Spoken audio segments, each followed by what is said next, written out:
En 1986, dans la partie nord de la province de Damas, dans la ville de Sednaya, la construction d'une grande prison militaire fut achevée. Dès le début de son fonctionnement, elle fut placée sous l'autorité du ministère syrien de la Défense. L'établissement devait servir de centre pénitentiaire à régime strict, destiné principalement aux soldats ainsi qu'aux personnes accusées d'activités hostiles à l'État. Avec le temps, cependant, la prison de Sednaya s'est transformée en l'un des lieux les plus sombres et redoutés du Moyen-Orient, et sa réputation est devenue un symbole de violence systémique, d'arrestations arbitraires et d'un vaste appareil de répression. Le complexe pénitentiaire est composé de bâtiments massifs à plusieurs étages, dotés de murs épais en béton, conçus pour rendre toute évasion impossible et pour limiter au maximum le contact des détenus avec l'extérieur. Dans la structure de la prison, plusieurs ailes peuvent être distinguées, dont les plus souvent mentionnées dans les témoignages sont le bâtiment blanc et le bâtiment rouge.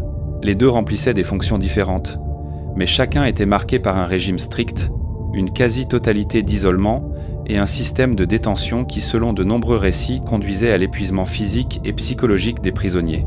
Le nombre de détenus aux périodes de plus forte saturation était estimé à plusieurs dizaines de milliers, bien que les données exactes demeurent inconnues en raison du caractère secret de l'établissement. De nombreux anciens détenus décrivaient Sednaya comme un lieu de violence extrême où la détention était organisée de manière à priver l'individu de toute notion du temps, de l'espace et de l'identité. Il était souvent interdit aux détenus de parler, voire d'émettre le moindre son. Les gardiens se déplaçaient dans les couloirs de manière délibérément imprévisible, ce qui amplifiait l'atmosphère de peur.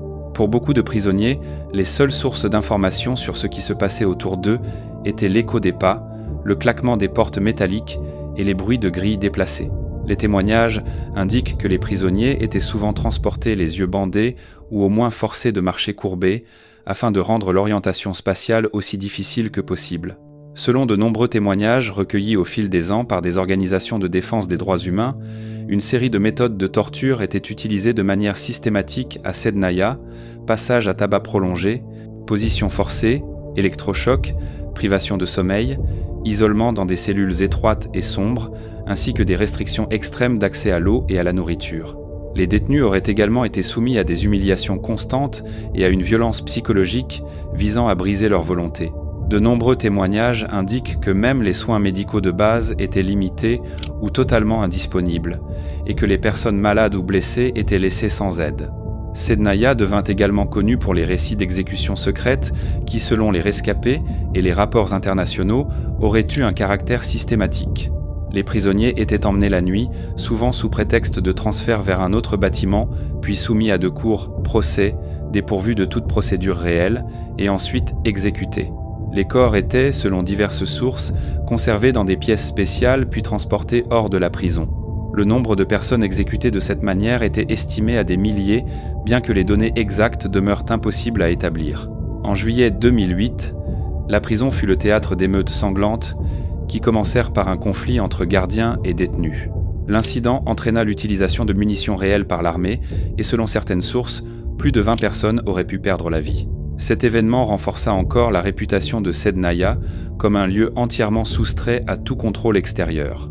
Avec le déclenchement de la guerre civile en Syrie en 2011, la prison commença à jouer un rôle encore plus important dans le système répressif de l'État. Des milliers de personnes furent arrêtées, accusées de soutenir l'opposition, de participer à des manifestations ou d'avoir des contacts avec des groupes considérés comme hostiles au gouvernement. Beaucoup d'entre elles furent envoyées à Sednaya sans inculpation officielle, sans procès et sans possibilité de contacter leur famille. Au fil des années, la prison devint un symbole des disparitions massives, et de nombreuses organisations internationales tentèrent de déterminer le sort des personnes censées y avoir été conduites. En décembre 2024, lors de l'intensification des combats autour de Damas, la prison se retrouva au centre des affrontements. Lors de la prise du complexe par les forces de l'opposition, une partie des personnes détenues furent libérées, ce qui permit pour la première fois de l'histoire un examen plus approfondi de certaines salles, cellules et couloirs souterrains.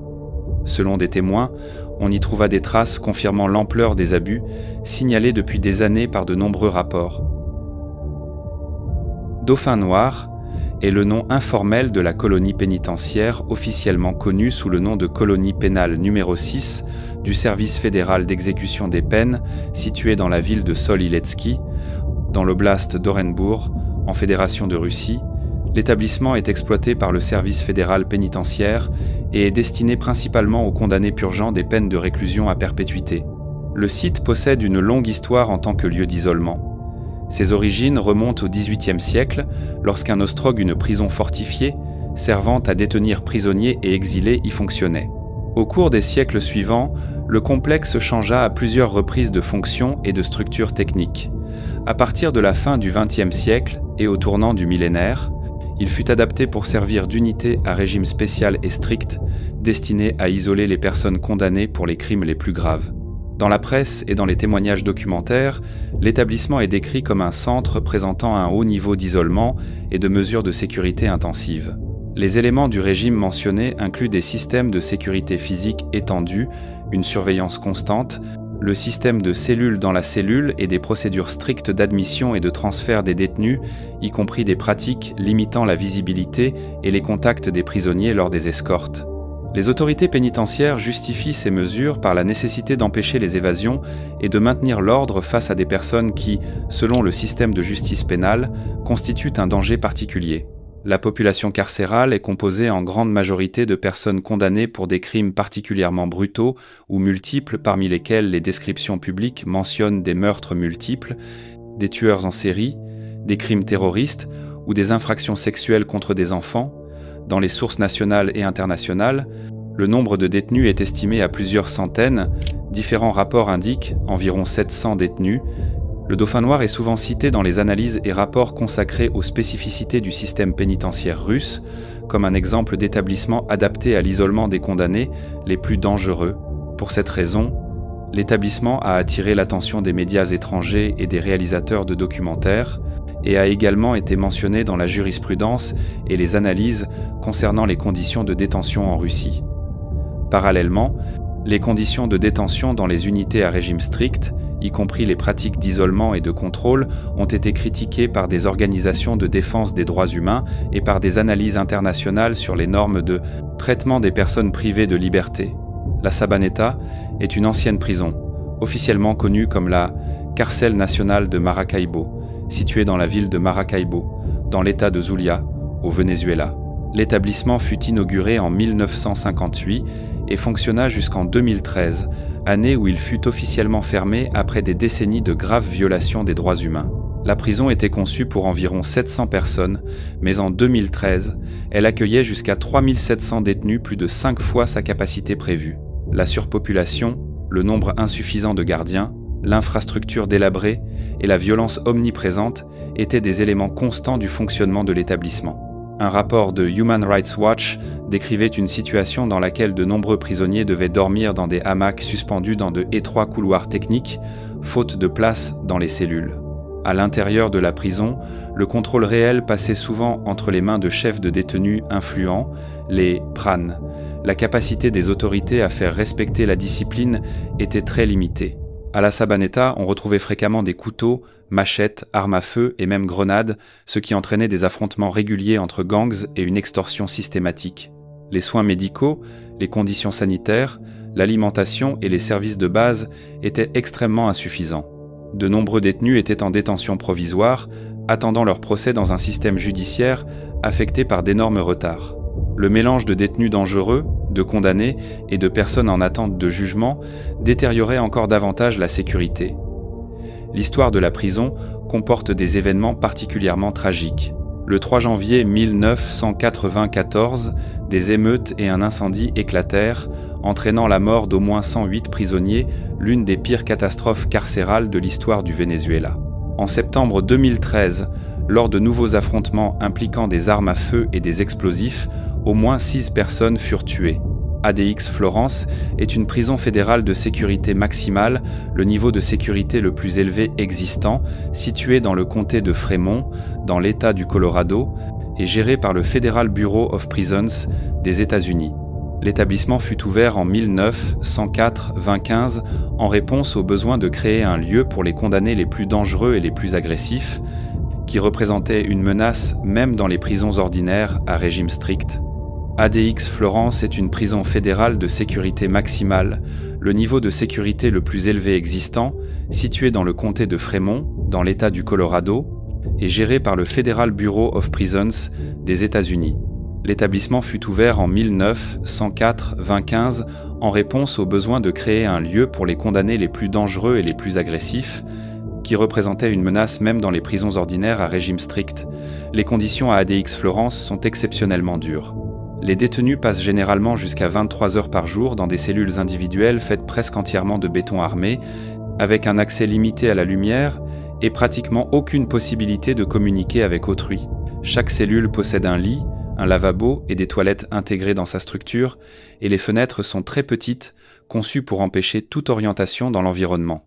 Les conditions à ADX Florence sont exceptionnellement dures. Les détenus passent leur temps dans des cellules individuelles faites presque entièrement de béton armé, avec un accès limité à la lumière et pratiquement aucune possibilité de communiquer avec autrui. Chaque cellule possède un lit, un lavabo et des toilettes intégrées dans sa structure, et les fenêtres sont très petites, conçues pour empêcher toute orientation dans l'environnement. L'établissement offre un programme dit de transition progressive, step down, permettant à certains détenus d'être progressivement transférés vers des unités moins restrictives si leur comportement s'améliore. Malgré cela, ADX Florence reste essentiellement un lieu réservé aux personnes considérées comme trop dangereuses pour être détenues ailleurs. HM Prison Wakefield est l'une des plus anciennes et des plus sécurisées prisons du Royaume-Uni, située dans la ville de Wakefield, dans le comté de West Yorkshire. Elle fonctionne comme prison de catégorie A pour hommes adultes, ce qui signifie qu'elle est destinée aux criminels les plus dangereux, dont l'évasion représenterait une menace particulièrement grave pour la société. L'établissement fut fondé en 1594 comme maison de correction, et une grande partie de sa structure actuelle date du XIXe siècle. Son architecture victorienne caractéristique lui confère l'apparence d'une forteresse massive et sombre, ce qui souligne sa réputation comme l'un des établissements les plus sévères du système pénitentiaire d'Angleterre et du pays de Galles. Au fil des années, HM Prison Wakefield est devenu connu comme un lieu d'isolement pour les criminels les plus dangereux du pays. En raison du nombre de tueurs en série, d'auteurs de meurtres brutaux, de délinquants sexuels et de personnes condamnées à la réclusion à perpétuité qui y sont détenues, les médias britanniques la surnomment souvent la Monster Mansion. L'établissement sert de prison de type dispersal, chargé de répartir et d'isoler les détenus présentant le plus haut niveau de risque, ainsi que de surveiller continuellement leur comportement, leurs contacts et les menaces potentielles. Les conditions à Wakefield sont entièrement subordonnées au régime de sécurité. Les détenus résident généralement dans des cellules individuelles équipées de commodités de base. Les différentes ailes se distinguent par leur niveau de surveillance et les déplacements des détenus dans l'enceinte de la prison sont strictement contrôlés. L'établissement dispose d'ateliers et de salles de travail permettant aux détenus de participer à des activités professionnelles ainsi que de programmes d'éducation à différents niveaux. On y trouve également un centre de santé mentale, une chapelle multiconfessionnelle et un espace sportif. Mais de nombreux rapports d'inspection soulignent des problèmes croissants d'infrastructures, de surpopulation et un manque de soins pour les détenus, nécessitant un traitement psychiatrique spécialisé. HM Prison Wakefield est également connu pour la sévérité de son régime et son haut niveau de sécurité, en raison du profil des criminels qui y sont envoyés. Il s'agit d'un établissement destiné aux détenus particulièrement difficiles à gérer, enclins à la violence, susceptibles de tenter une évasion ou nécessitant une isolation complète du reste du système pénitentiaire.